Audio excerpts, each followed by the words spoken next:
This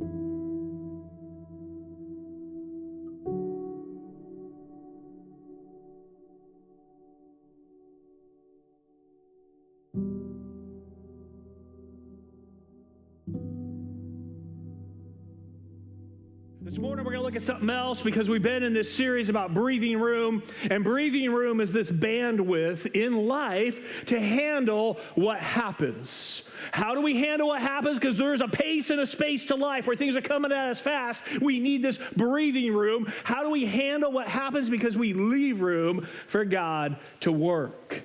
And so today, I want you to use your imagination to engage with God. And first, imagine with me Texas traffic. Texas traffic. You know what I'm talking about? The fun, caring, and peaceful roads around here, right? I mean, literally, you're driving on the highway, and right behind you, a car so close, you can see the glare in their eyes because it's bumper to bumper at 80 miles an hour. But what happens if someone slams on their brakes?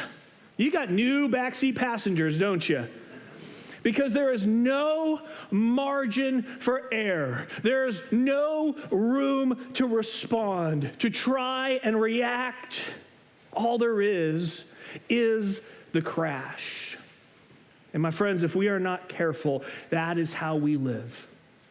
Right up to the red line, stressful, chaotic, and hard. There are things in our life where it's bumper to bumper, there's no breathing room, there's no margin, and something unexpected happens, and we find ourselves in the midst of chaos and a crash.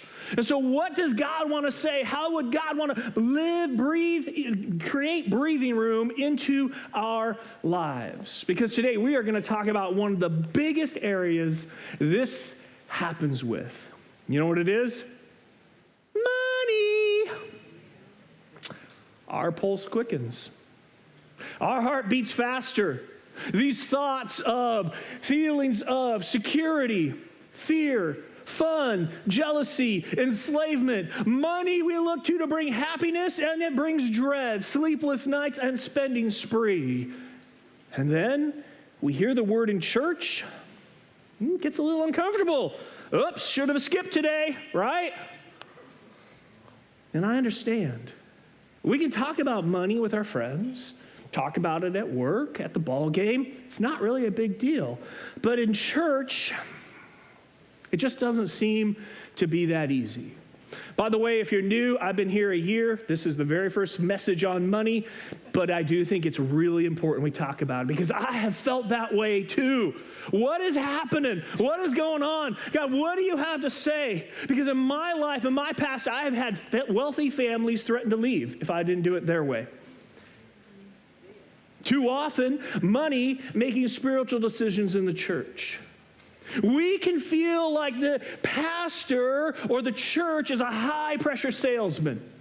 Kind of like we're the kid at recess that got turned upside down and shaken out for our lunch money because of the way church talks about money. Maybe we're even wondering, does my giving make a difference? I mean, the church still seems to function without me. The lights are on, the air conditioning's set to a certain temperature, things are still happening. And so before you grab your wallet, before you feel like emotionally sprinting to the door, let me ask you one simple question. What does my stuff have to do with my stress? What does my stuff, my money, my things, these possessions have to do with my stress? How do they possess me? What happens in my heart and my life because of money? Because have you ever stressed or worried about money? Have you ever lied in church and not raised your hand when the pastor asked you to? How many of you have ever fought over money, like with your spouse or your kids? I mean, for Morgan and I, my wife and I, this was our biggest blowout fights. It was over money, right? I worry about money, the fear of not having enough. Those dead presidents are not scary, but if there's not enough of them, it can be, right? So understand, my friends, please hear me this morning. Jesus talked about money more than almost any other issue, more than heaven and hell combined. He talked about money more than prayer. And so why? Why is money a big deal? Because where your treasure is, your heart. And in case you don't know, your heart sets a tone to your life, sets an atmosphere and trajectory to your reality. Where your treasure is, there your heart will be also. Money gives us an insight into your heart. It's a spiritual indicator of what we trust and value. And we can let money become a symbol of our success and status. And often we tie it to our security. We will ask, what can I buy? What can I get? What can I achieve with my money? But what if, my friends, we asked, who am I becoming? How is money dictating, driving, dividing? What is money doing to my heart? Because that's the conversation I think Jesus wants to have with each one of us. What am I looking to with my trust, and my treasure? And so as your pastor, as one who deeply cares for you, I cannot shy away from the things that are for your good, even if it's a little uncomfortable today. And so here's what I want to wrestle with. Here's what I want you to take back to God and talk about. What do you believe money is worth in your life?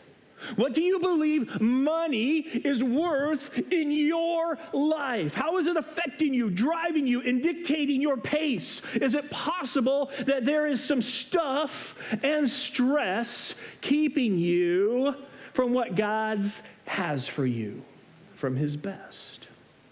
And so Jesus has this conversation with someone about this very issue. I want to take a look at it together. It's found in Luke 18. Grab your Bibles, follow along the screens.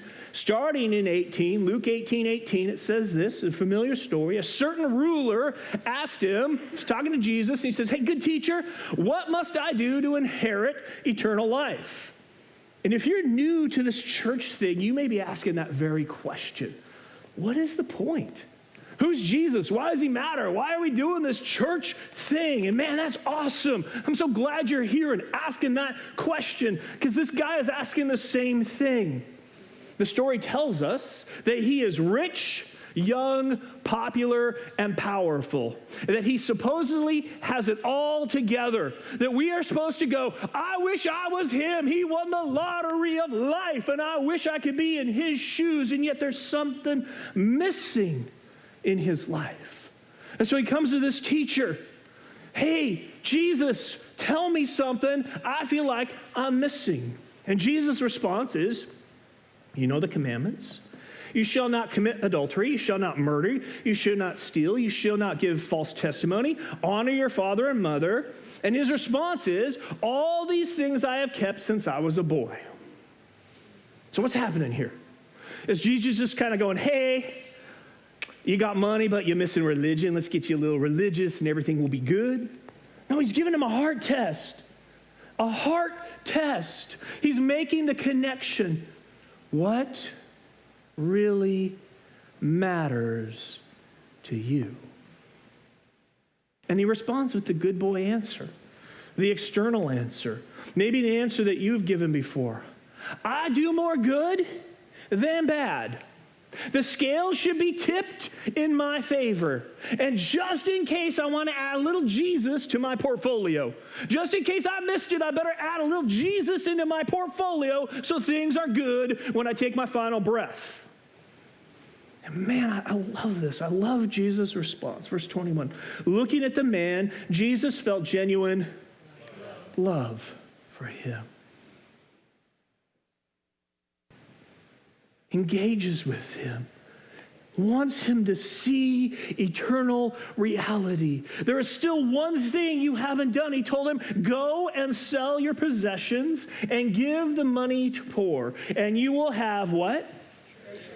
Oh, don't miss that word. You will have treasure in heaven, and then come follow me. See, Jesus says, I'm not trying to take your stuff. I'm trying to take your stress.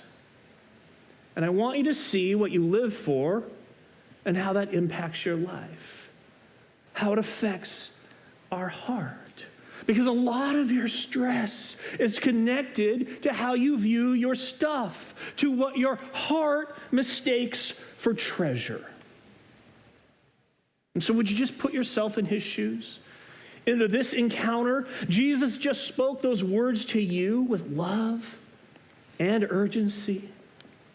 Did you put on your emotional seatbelt?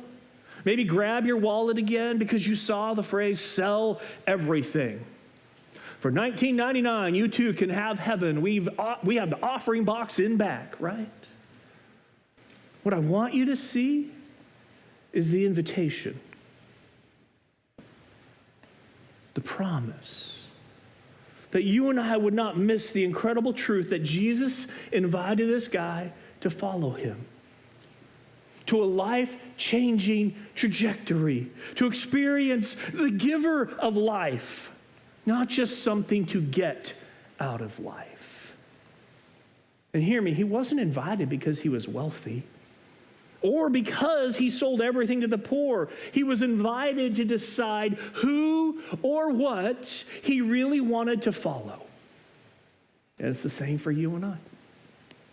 It's exactly the same for you and I. And here's his response. At this, the man's face fell.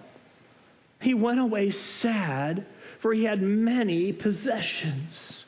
I mean, you've probably noticed this before, but money does weird things to people, right? Money does absolutely crazy things to our head and our heart and how we relate to one another. You do things, I've done things for money in the heat of the moment you would have never thought about doing before. But please understand that rainbow may not lead to the pot of gold.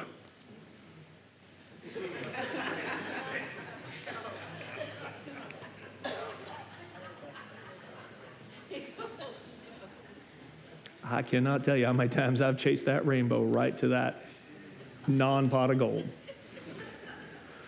And so hear me. The one thing is not sell your possessions. It is the one thing that your heart clings to. The treasure that has grown roots deep into your heart, and you don't think you can live without. That's what Jesus is telling you to deal with, telling me to deal with. It may be that you earn $60K a year and you wish and stress and think about, if only it was $80K, life would be amazing.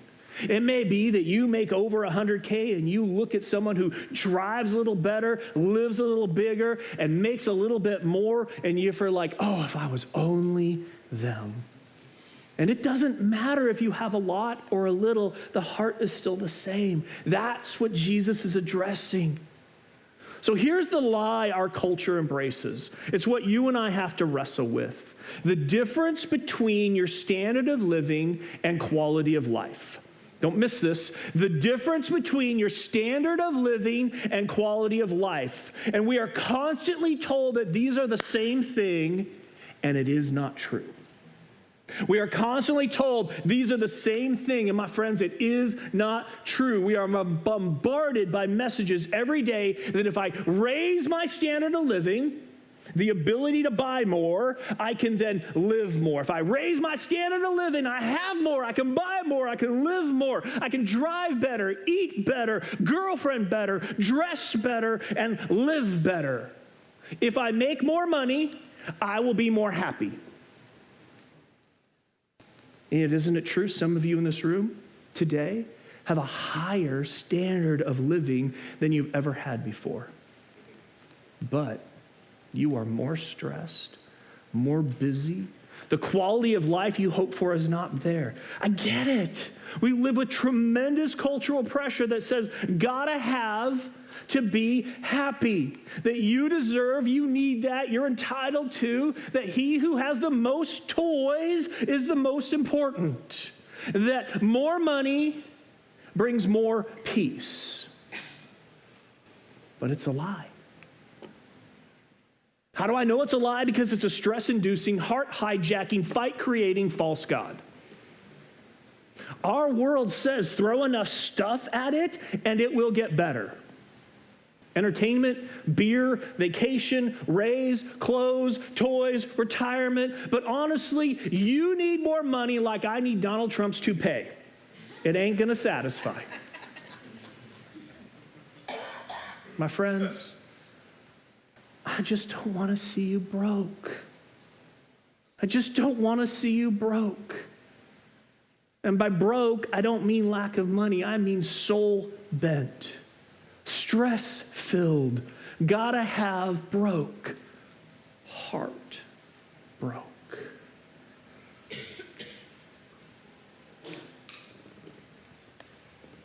Jesus says it this way: no one. That's you, that's me, that's the CEO of any Fortune 500 or the beggar on the street. No one can serve two masters. Either you will hate the one and love the other, or you'll be devoted to one and despise the other. You cannot serve both God and what? So are we going to take Jesus at face value? Are we going to lean into what he says, wrestle with what he says? Are we going to actually engage what God's word says and take our conversation to him and go, God, who is my master? Who am I living for? What do I value? And what am I doing with my life? This is where every one of us is at. It's a decision to make. And if you follow Jesus, this is not optional. Who is Jesus to me compared to how I value money? That's the crux of the conversation. That's what he's saying. What do you chase? What's your dream? How do you live? Where do you find security and happiness? Who is Jesus to me compared to how I value money? And so allow me just to be very candid this morning. The world yells loudly that money makes or breaks us. The world yells very loudly that money makes or breaks us. And Jesus whispers, who will you trust?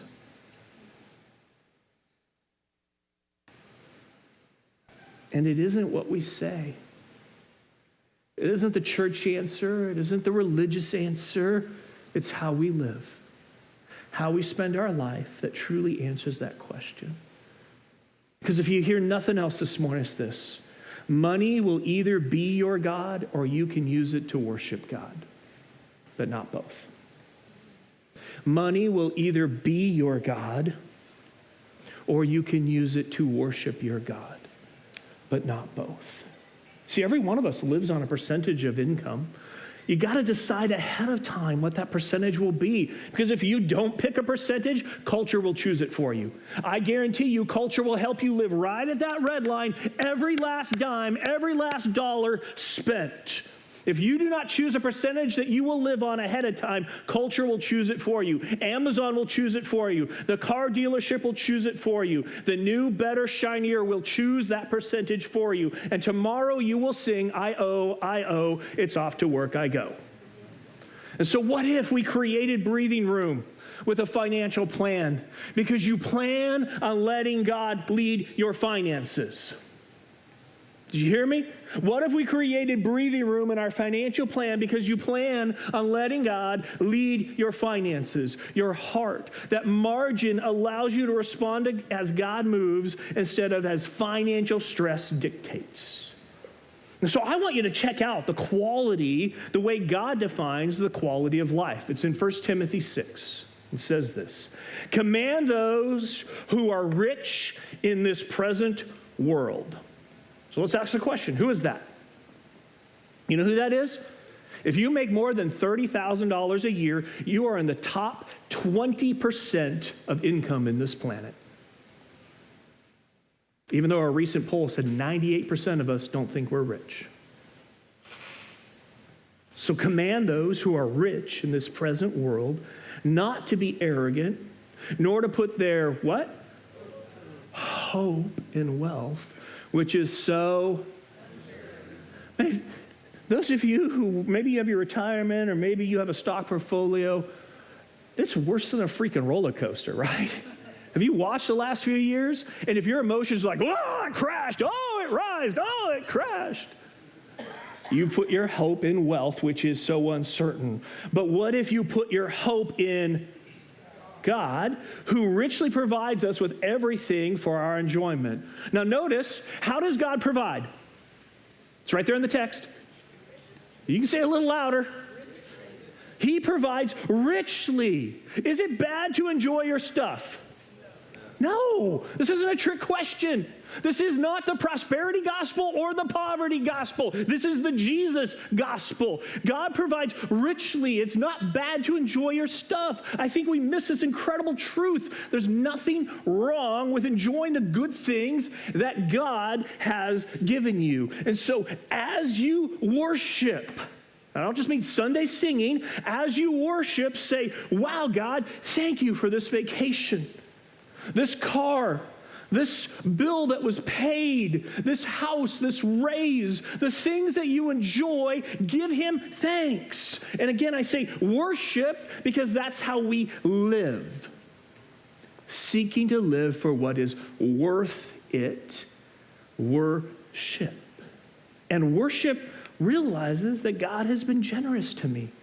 I don't own it. I simply have a season to use it to reflect my God. And so please, my friends, don't trust in money or make it your identity. Because when money becomes a primary focus in your life, seeking security, prosperity, a happiness rooted in stuff, you will end up with fear and anxiety. How do I get more? What if I lose some? And it will start to squeeze the life out of your heart. And so wrapping up, allow me to challenge you with one last question. Allow me to challenge you with, what are you spending your life on? What are you spending your life on? Because there's always something that lights you up. There's always something that shines in the way you speak and the way we live, how you prioritize and how you spend. That is our treasure. It may be the girl. I switched high schools for a girl. It may be the bigger checkbook and paycheck. It may be that you're spending your life to be the boss or to be size 2. It may be that you're spending your life on to have kids that look good on the Christmas card or that excel on the ball field. Maybe it's that bigger boat or house or even a religious experience. But what if God wants to set up your life for significance, not simply financial success? Verse 18 says this, tell them to use their money to do good. They should be rich in good works and generous to those in need. That's why we have margin, so God can move our heart as he sees fit, because it's not ours, it's all his. We enjoy what God's given us and we leverage it for things that matter most. We just got to define what matters most. Always being ready to share with others. By doing this, they will be storing up their treasure as a good foundation for the future so that they may. And that's the rub. What are we spending our life on? Who's Jesus compared to money in my life? What would I actually define experiencing true life as? Is it the way the world does? Got to have bigger, better, I matter more, security in my finances? Or the way God's described? Because you are called to invest your life, to be a steward of what you've been given. That is an echo and example of our God. And so I want to just carry the conversation further this week. Here are 7 things. Grab a guide if you didn't get one, because it'll list all these 7 questions. But here's what I want you to do. I just want you to press into these conversations, into these questions. I want you to think about them, talk to God about them. And if you're married, talk to your spouse. The first is this. Do I believe that God is the one who gives people their strength, smarts, skills? In other words, the ability to make money. Do I believe that actually it's God or me? Because when it's about me, I'm the one who's got to make it happen. But when it's about what God's doing, then I want to be directed where he's calling. Number 2, got to wrestle with this. Everything we have belongs to God. Do I believe that? Is it mine, my precious, my own? Am I called to manage or own? Because God will hold us responsible for how we used what he gave us. Number 3, there are things that are more valuable than money. What do we think they are? Does our life back that up? Number 4, jealousy, discontentment, and worry about money is harmful. Do I trust God to provide for my needs? Number 5, being generous is a privilege, an investment, and a responsibility. Do I look for ways to give in the way God has commanded? Number 6, planning, call it a budget, and living with our means is good. This allows for margin and room to respond as God desires. Again, have that conversation. Do I believe? Am I planning? Where's God saying, speaking in all of this? Do I have margin for God to speak? One of the most incredible times in our lives was when we gave 10%. I'm not saying you got to give 10%. This isn't a giving to the church message. This is a heart message. But we gave 10%, and then we had about $400 left over that we couldn't wait every month for what God was going to say. Do with this.